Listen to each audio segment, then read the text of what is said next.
Setiap kali kalian melangkah ke minimarket atau pasar tradisional belakangan ini, ada satu hal yang rasanya makin tidak masuk akal, yaitu struk belanja yang terus memanjang sementara isi kantong plastik kalian justru makin menyusut. Memasuki pertengahan Agustus ini, sudah ada lonjakan harga pangan yang sudah berhasil mencekik leher jutaan keluarga di luar sana tanpa pernah memberi kabar terlebih dahulu. Untuk bisa bertahan melewati guncangan ekonomi yang makin ganas ini, ada 3 bahan utama yang wajib kalian siapkan di dalam rumah sebelum semuanya terlambat dan harganya makin tidak masuk akal.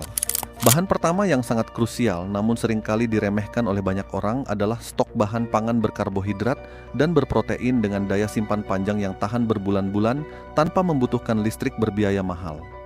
Jangan membayangkan barang-barang mewah yang rumit, melainkan bahan dasar berbiaya rendah namun padat gizi seperti kacang-kacangan kering, beras kualitas baik yang disimpan dengan metode kedap udara, umbi-umbian lokal, serta makanan kaleng atau olahan kering yang bisa menjadi benteng pertahanan terakhir keluarga kalian.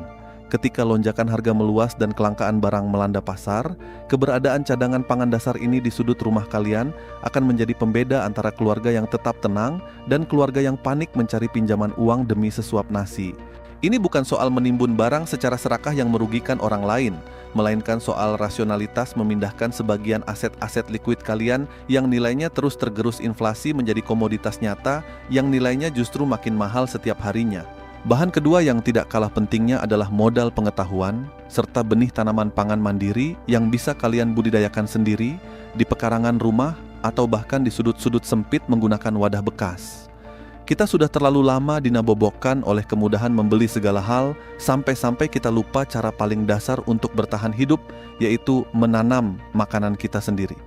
Bayangkan berapa banyak uang yang bisa kalian hemat jika kebutuhan bumbu dapur seperti cabai, tomat, sayuran hijau, dan rempah-rempah tidak lagi bergantung pada pedagang pasar yang harganya naik turun tidak menentu.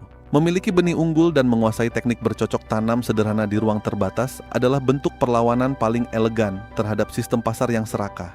Karena pada titik ini, kemampuan menghasilkan makanan sendiri adalah sebuah kebebasan sejati yang tidak bisa dirampas oleh inflasi manapun.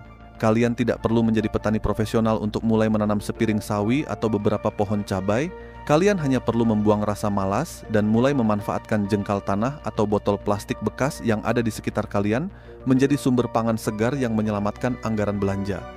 Sementara itu, bahan ketiga yang menjadi fondasi dari seluruh persiapan ini adalah mentalitas adaptif serta jaringan solidaritas antar sesama di lingkungan tempat tinggal kalian.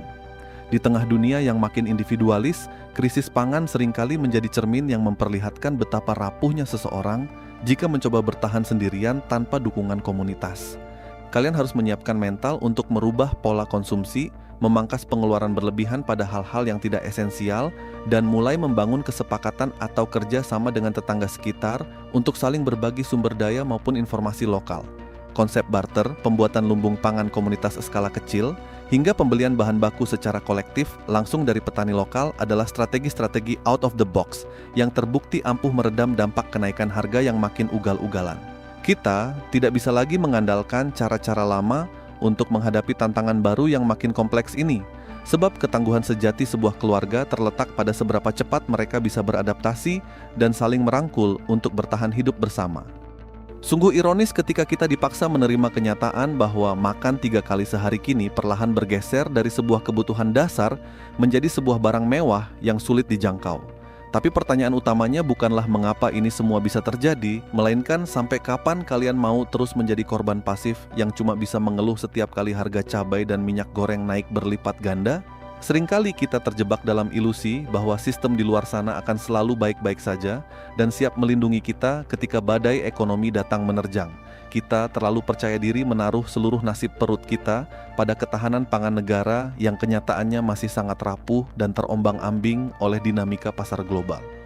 Coba kalian renungkan secara kritis, ketika para elit sibuk berdebat soal angka statistik dan pertumbuhan ekonomi di televisi, dapur kalian tetap butuh diisi dengan bahan makanan yang nyata, bukan sekadar janji manis atau jargon politik. Saya tidak sedang mengajak kalian untuk menjadi paranoid atau panik secara berlebihan, tapi saya ingin mengajak kita semua untuk realistis melihat peta permainan yang sedang terjadi hari ini. Sistem ekonomi yang ada saat ini dibangun untuk menguntungkan mereka yang memegang kendali, sementara kita yang berada di garis bawah hanya diplot sebagai konsumen yang dipaksa menerima berapapun harga yang ditagihkan di kasir. Jika kalian tidak mulai mengambil langkah strategis dari sekarang untuk mengamankan ketahanan pangan mandiri di level rumah tangga, maka kalian secara sukarela menyerahkan leher kalian untuk disembelih oleh krisis harga yang akan terus memuncak sepanjang tahun ini. Menghadapi lonjakan harga pangan di tahun 2026, pasrah dan mengandalkan sistem yang kaku bukanlah sebuah pilihan yang bijak. Realitas ekonomi saat ini menunjukkan bahwa inflasi dan gangguan rantai pasok bukan lagi sekadar angka di atas kertas, melainkan ancaman nyata yang langsung mengikis daya beli serta ketahanan dapur setiap rumah tangga. Dalam situasi yang tidak pasti ini, menunggu kebijakan luar menurunkan harga hanya akan membuat kita semakin rentan terjebak dalam krisis.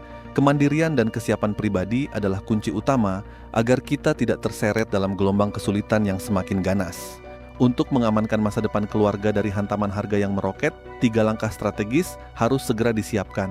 Pertama, amankan stok bahan pangan dasar yang tahan lama dan padat gizi sebagai benteng pertahanan awal. Kedua, miliki benih serta pengetahuan bercocok tanam mandiri di pekarangan atau lahan sempit untuk mengurangi ketergantungan penuh pada pasar.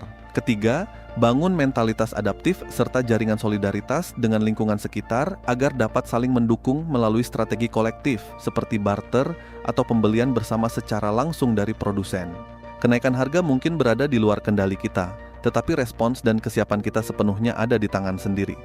Mengubah rasa cemas menjadi aksi nyata adalah jalan terbaik untuk menjaga stabilitas hidup.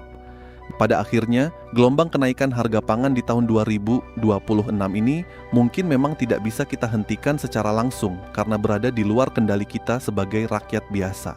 Namun, apa yang terjadi pada dapur dan masa depan keluarga kalian sepenuhnya berada di bawah kendali kalian sendiri mulai detik ini.